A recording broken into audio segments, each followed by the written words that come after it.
BYU just signed L.J. Rose. There's conversation about the Big 12. So with that in mind, we bring in Terry Nashif, men's basketball assistant coach. I am here and you are here. It's unbelievable. This is a rarity. It's unbelievable. I don't know what's going on. He's not ditching you today. I don't know what's going on. I think you've been here 4 or 5 times, and I've been here like twice now. Maybe once, but twice, yeah. Yeah. Well, you coming Well, in it was July. the shoot off. It was the shoot off, and then it went bad, and then you're yeah. like, he's coming, I'm Yeah. not coming. That's yeah. One of my friends has a shooting shirt. Spencer got the shooting shirt. That same day, Sean Olmstead gave Spencer some shoes. He had already given me some shoes, but he gave him like some Kobe's. So that was a rough day for me. Yeah. It really was. But you've recovered now. Obviously, it only took, a couple months. It only took a you're couple back. months. Yeah, I'm You're good. good. I needed summer conditioning, and yeah, exactly. So let's talk about L.J. Rose. So Dave Rose announces yesterday you signed L.J. Rose, a graduate transfer from Houston. How'd you get this guy, and who is he? He's a great kid. Came across that he was going to transfer. We got a release, and we were able to talk to him. We had a relationship with him because Coach played with his dad, and then we just jumped in and told him what we need. And as you recruit players, we're really straight up with them. We tell them what we have, what's coming back, and we don't promise kids anything. And so when you do that, there's certain situations where it's uncomfortable with what you have already.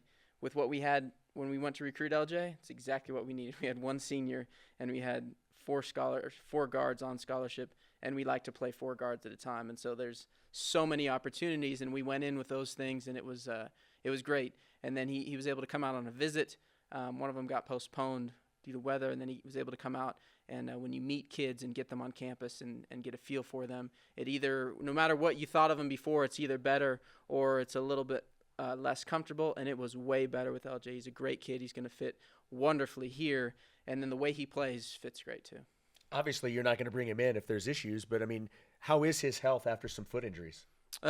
We've heard it's great. He's got access to world-class doctors, and they've, told us that he's good to go and cleared, and I get videos of him shooting and playing, and he looks great. So, describe to us his game, because we see his numbers, his sophomore and junior years when he was healthy, a 9 and 5 guy, points and assists, and that would be something that you need. Not to mention, you mentioned being a senior.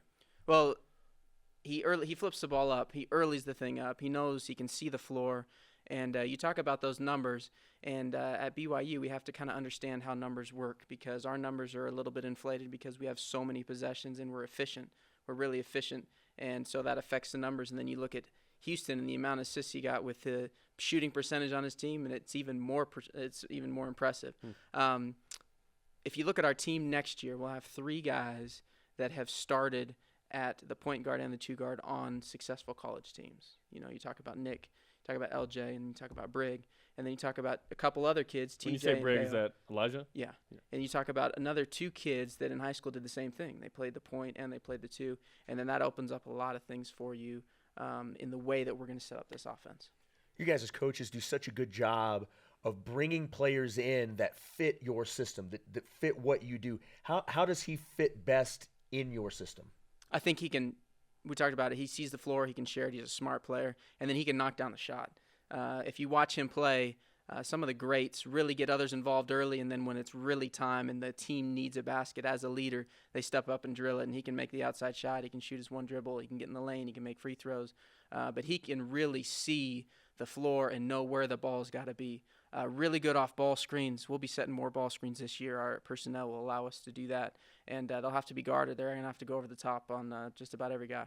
Is there anybody that maybe fans would, if for those that may not have seen any video of LJ, anybody that they would know that maybe you would compare him to? He's this type of player? I think he's a little bit different than we've seen. He's a little pieces of quite a few different people, but with now you can go and look on his highlights and things, and what you'll see is the game comes really easy to LJ, and you can tell that he knows, again, where the ball has to be, and he can get it there. A lot of times when you're looking at film and you're evaluating players, there's a guy up. When do they flip the ball up in transition? Do they hold it one extra dribble? Do they throw it early so the guy's not ready? His ball's delivered right on time.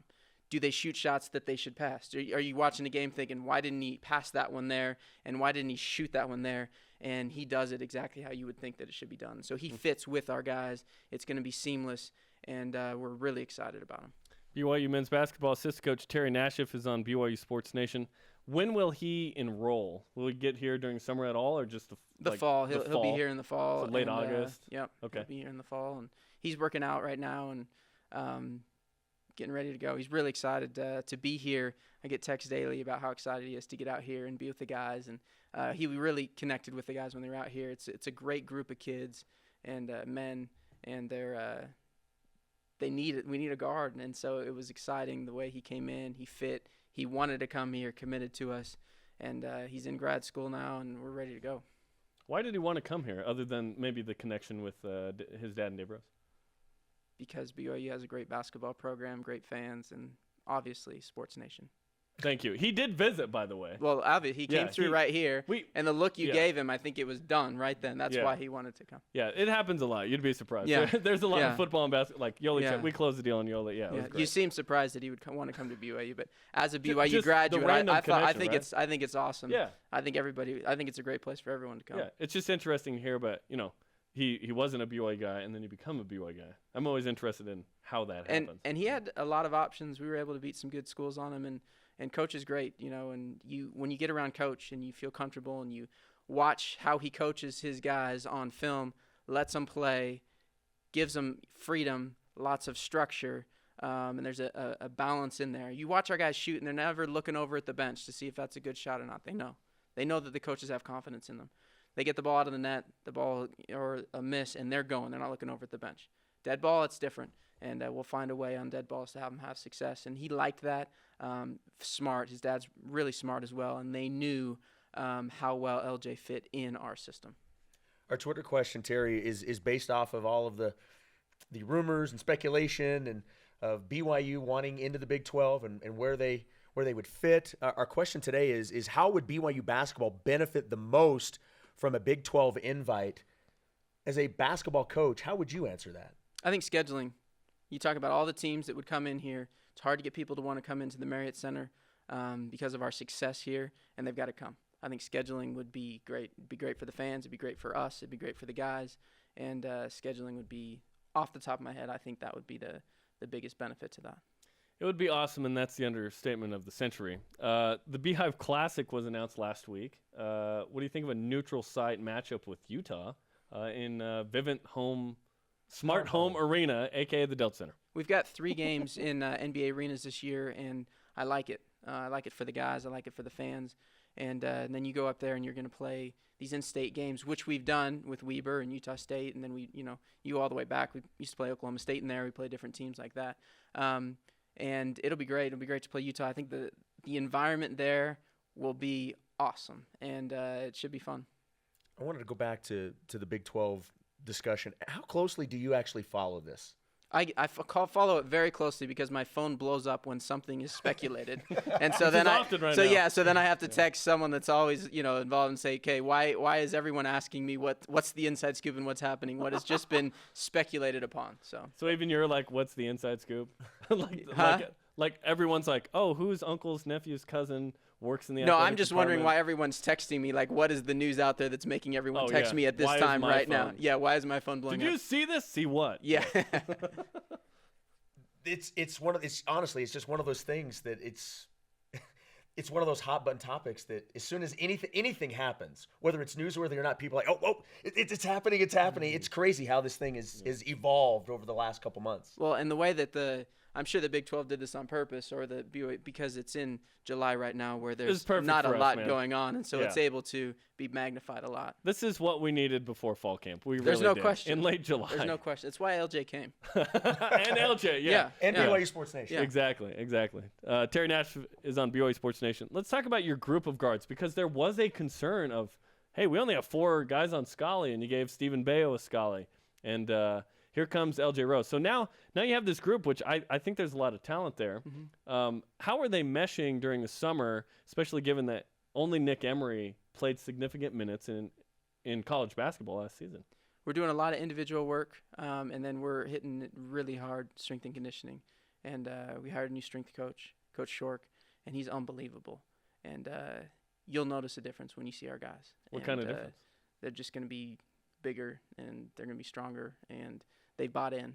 And it's that's the way they're meshing right now, is in the weight room, and it's unbelievable to see the unity that they've got in there, and they're working their tails off.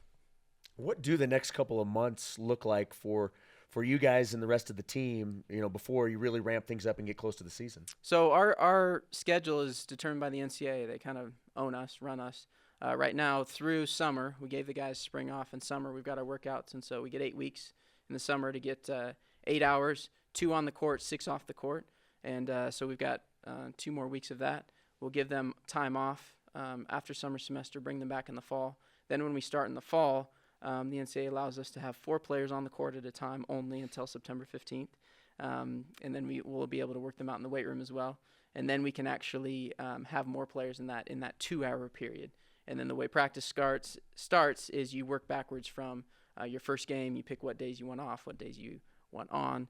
And so they really tell you exactly what and when you can do it. But that's the way our schedule works. We've really worked them hard this summer semester. They're going to have a couple weeks where their bodies are going to recover. I think they'll still do some things because they'll be nervous if they don't. And then then we'll hit them hard as soon as they get back in town for school to start. We have a similar schedule in studio in our office. Like, we can't walk in the same room at the same time, like between June 15th and July 28th. NCAA mandated. No question. It's weird. And then they test you on it, but they don't test you on. They just test you on really random things to try to trick you. But random drug testing, all that. Exactly. Absolutely. The YMCA, otherwise known as the Marriott Center Annex, it's looking good. It's looking good. What are you seeing so far from that construction that's expected to finish, in late October? Yeah, it looks great, and able to go through tours inside, and it's just exciting to think about what can happen in there and it being dedicated for, the success of our program. We'll still practice in the Marriott Center, but there won't be times when we can't practice in the Marriott Center, and we have to worry about which way the floor is laid, or if it's the right length of court, or if there's people barging in, or if a lot of things. There'll be some continuity that we've never had here before. And these are guys that work really, really hard, and they'll be able to go right across. If there's something going on in the Marriott Center, they can just walk up the stairs, and they'll be able to shoot in there whenever they want to. Have the coaches already got dibs on where everybody's office is? Have you already picked out your office? My office was picked out about 8 months ago. Yes. So. You won't be in the basement. I think the rest have all divvied up. There's some, movement that actually just happened a week ago as they walked through and things. But I've been able to be heavily involved in the project as far as the basketball side on the committee is what do we need, what materials, what desks, all the different things. And Coach's wife has actually been great with that as well. And so, I was able to see the plans and figure out what would be best for my needs. I imagine that's a lot of work, but it's going to be a ton of fun. Very exciting upcoming season's very exciting. We appreciate the time, and good luck with these guys in the limited access. I appreciate you coming. I appreciate you coming. I'm glad we can get through the whole shooting contest thing, and we can just move forward. Just move past it. Yeah, absolutely. Let's do a half court shooting contest or something. I would have won that in Vegas. Did you see I made one shot wonder? Just really? In Vegas. He says it was the first time, but there's no way to. There's video evidence. I absolutely believe it's first time. If he said it's first time, it's first time. Listen, that was too close. Like garbage can. I didn't mess with a real ball. It was actually an ice cream container. So. Yeah. From the creamery. That's right. That's not garbage. That's quality. Sneakerdoodle. That's right. That's Dave Rose's. When's Terry Nashif gonna have a? I'm thinking about a Twitter question. Why did LJ Rose pick BYU? You didn't like that question. Why not BYU? Exactly. Use the hashtag BYUSN. Terry, I think we appreciate the time.